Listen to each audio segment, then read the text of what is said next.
Television তথা টলিউডের খুব জনপ্রিয় অপরাজিতা আঢ্য। তার অভিনয়ে মুগ্ধ দর্শকেরা।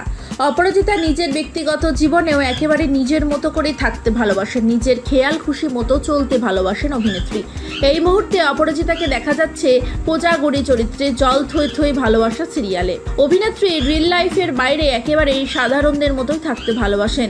সম্প্রতি পাড়ার মোড়ে ফুচকার দোকান থেকে প্রাণ ভরে ফুচকা খেতে দেখা গেল তাকে। নীল রঙের প্রিন্টেড টপ এবং সাদা স্কার্ট পরে অপরাজিতা ফুচকা খাচ্ছেন পাড়ার মোড়ে দাঁড়িয়ে। ফুচকাওয়ালাকে অভিনেত্রী এও বললেন যে নুন কম আছে।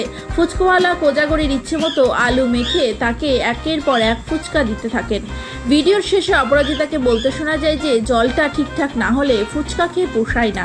আসলে বাঙালিরা ফুচকা খেতে ভীষণ ভালোবাসেন, আর অপরাজিতাও যে তার ব্যতিক্রম নয় এটা একেবারে স্পষ্ট। তার স্টারডাম ভুলে ফুচকা খেতে শুরু করে দিলেন তিনি। ফুচকা খেতে ভালোবাসেন টলিউডের অধিকাংশ নায়িকাই। সেই তালিকায় রয়েছে মানালি দে, রুক্মিণী, শুভশ্রী, শ্রাবন্তী সহ আরও অনেকেই।